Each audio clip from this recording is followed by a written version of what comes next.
کتێبی پرسی کورد لە فیلمەکانی یەڵماز گوێنەی لەلایەن دەستگای چاپ و بڵاوکردنەوەی موکریانی چاپکرا و هاتە بەدیدی خوێنەرانی کتێب و خوێنەرانی فیلمسازی بە تایبەتی. ئەم کتێبە لەلایەن ڕاگەیەندکار و فیلمساز پێشەوە حەمەسەعید نووسراوە. ئەم کتێبە کتێبێکی ئەکادیمی و توێژینەوەیە بۆ دەوڵەمەندبوونی کتێبخانەی کوردی بەشی فیلمسازی.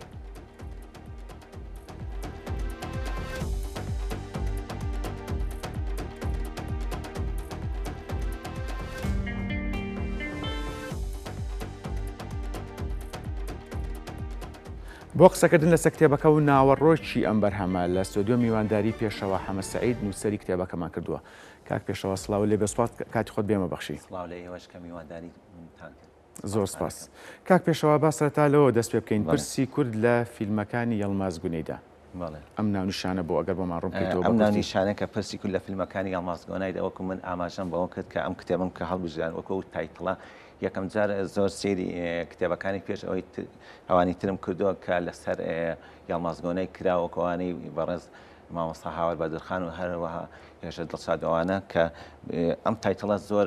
کەواتە ئەو کتێبانەی ئەو بەڕێزانە کە باست کرد بوون بە سەرچاو ئیلان بەخش بۆ بەڕێستان بە تاکید لێبینیوە. ئەو پرسی کوردە کام تایتڵم هەڵبژار بتێت نەتەویستم ئەم پرسی کوردەکە تا ئێستا باس نەکراوە لە فیلمەکانە بە تایبەتی کە من دوو فیلم ئاماژە پێدا وەکو فیلمی ڕێگە و هەرەوە فیلمی مێگەن کە تیا باس لە پرسی کوردەکە کە باس لە ڕێمە و شوناس و جغرافی ئەو فیلمانەکە کە بە شێوەیەکی نوێنی لە فیلمەکە ئاماژەی پێدراوە. وەکو دیارە زۆر لە فیلمەکانی وەکو ڕێگە کە باز لە پێنج زیندانەکە کە هەڵهاتون لە ساڵی 1970 کە یەڵماز گۆنای کە لە سجن نووسەتی پێشەوەی کە چۆتە فەڕەنساش کە لە بڵین خەڵاتی کانی پێێناوە ئەم ئاماژەی پیاوە یەکێ لەوانی کە لە تایتڵی فیلمەکەشان کە سجنەکەی هێتە سەر جادەکە ماچی عەرزەکە کە ئاماژەی کوردستانی پێوەی هەروەها کامانە وەکو ئاماژەی پێدراوە بۆ تورکیا قەدەخەوە لەو سەردەما هەروەها سجنێکی تریش کە لەناو سجنەکە نووسەتی بژی نیشتیمان کە ئاماژەیە بۆ کورد کە پرسێکی کوردیە بۆیە من لەم فیلمە ئاماژەم پیاداوە. بەڵێ کاتە کاک پێشەوە بۆ بە دیاریکراوی ئەم دوو فیلمە هەڵبژاردووە کە شرۆڤەت تیا کردووە لە دوو کتێبەکەیە. من کە شیکاریم بۆم دوو فیلمە کردووە وەکو فیلمی مێگەل و شو ڕێگار چونکە زۆر شوناس و هێمە و جوغرافی کوردەواری تایە کە لەی باکووری کوردستان کە تورکیاکە بەشێکی تورکیاکە کە پرسێکی کوردە کە لەو سەردەمەش و لە ئێستاشە کە هەنێشتەیە کە ئاماژەکانە بێ بە شێوازی ڕەمز بووترێ بۆیە من ئاماژەم پێداوە. بەڵێ کاک پێشەوە ئێمە توانیومانە بەڵێ باسی شوناست کرد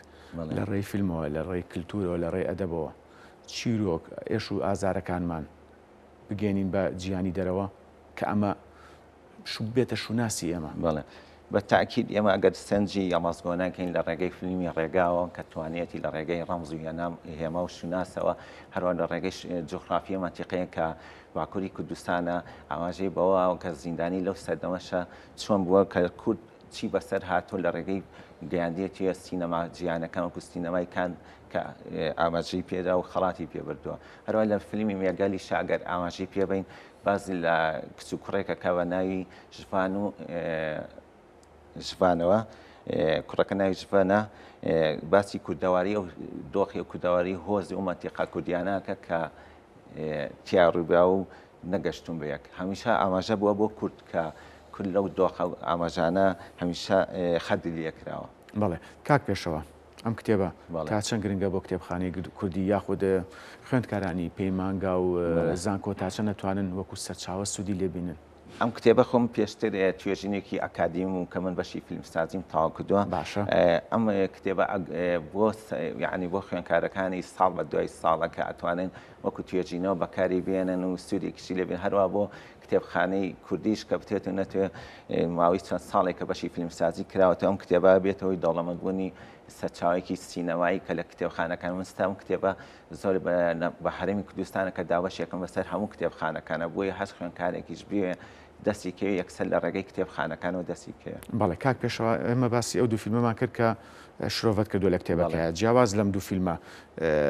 کتێبەکە لە چەند بەش پێگێت خۆی کتێبەکە لە دوو بەش پیاکاتوە یەکێ باسی بەڵێن باسی ژیاننامەی خۆیەکە هەروەها باسی پرسی کودەکە لە ژیاننامەی خۆیەکە چیلیاتۆ چەند زیندانی کرا و هەروە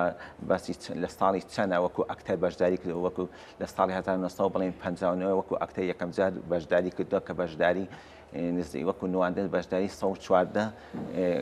فیلمی کردو وەکو ئەکتەر هەروەها وەکو سینارێش کە نزیکەی بەشداری 64 سیناری کردو کە نووسیەتی وەکو دەرهێنانیش کە 26